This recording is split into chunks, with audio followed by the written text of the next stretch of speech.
En ce moment, je prépare des roches pour me faire un sauna dans mon petit sauna homemade.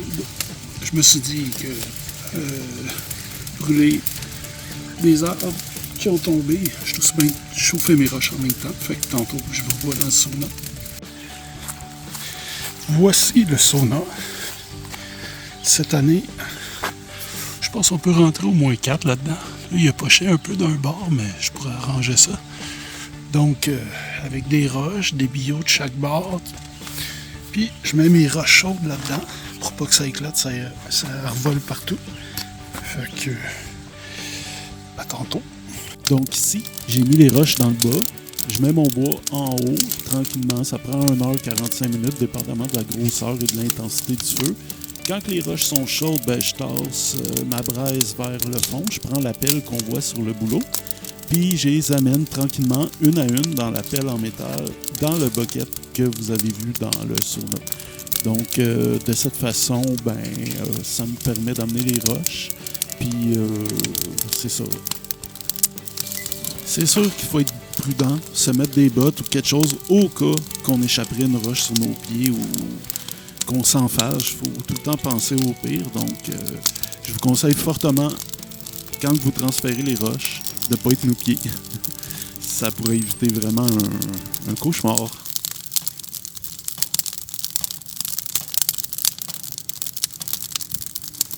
Donc, par la suite, quand vous avez fini de chauffer vos roches et tout amener dans le bucket du sauna, c'est sûr qu'il y a plusieurs façons de se servir de l'eau, mais moi, je prends simplement un arrosoir pour les plantes de jardin. Là.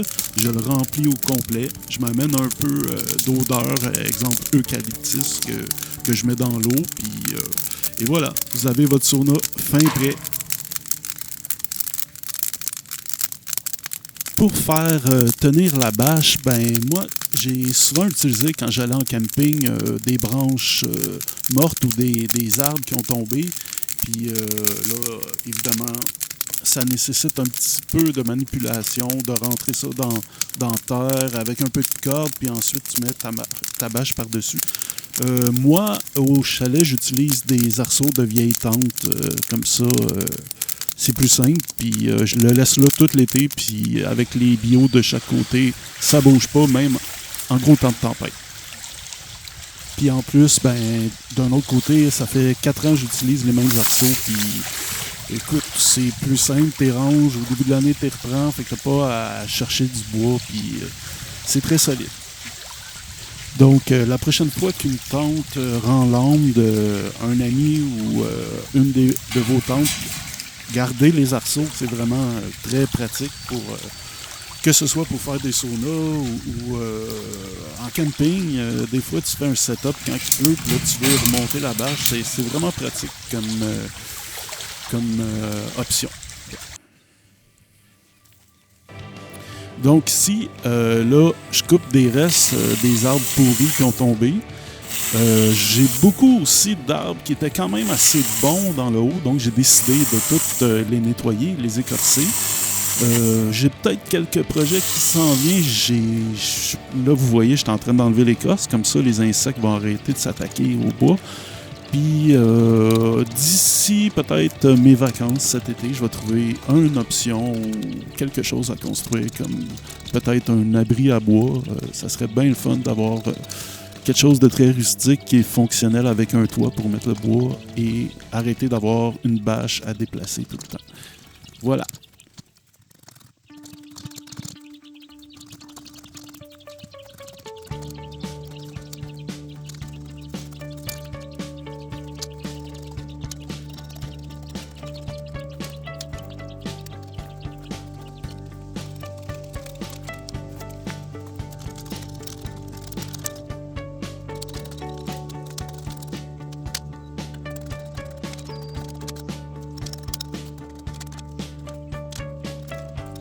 Donc, en résumé, pour faire le sauna, ça vous prend des roches, une bâche, quelque chose pour tenir la bâche quand tu as mis tout ça ensemble. T'sais, moi, j'ai mis des bûches de chaque bord, bien positionnées de façon à ce que ce soit résistant contre le vent, les intempéries, les tempêtes. Donc, ça bouge vraiment pas. Donc, roches, arceaux de tente ou des branches d'arbres qui tombent pour faire vos arcs et une place sur le terrain qui ne dérange pas parce que si vous pensez à l'installer pour tout l'été, vous allez vous en servir souvent. Moi, ça m'arrive souvent, puis la visite arrive, puis ils sont bien contents d'avoir cette option-là. Puis, idéalement, tu te mets juste à côté du lac, puis tu vas tout de suite après ton sauna, tu vas te pitcher dans le lac, puis après, la job est faite, tu relaxes. Donc, have fun! Alors, voici le résultat. Là, on met les roches dans le bucket. Vous voyez, elles sont bien chaudes. Je mets de l'eau. Vous voyez la vapeur. Et dans quelques secondes, l'objectif sera totalement embué parce que ça fait vraiment beaucoup de vapeur. Donc, ça, c'est la configuration de l'année passée car j'ai voulu prendre une vidéo, mais je n'ai pas activé la caméra par erreur. Donc, c'était pour vous montrer comment que ça fonctionnait. Donc, avec un arrosoir, comme vous avez vu, vous pouvez mettre de l'eau pendant à peu près 20 à 25 minutes si les roches sont bien chaudes. Après, on plonge dans le lac et on relaxe. Donc, voilà ce qui est du sauna vapeur maison. Merci d'avoir écouté et à la prochaine!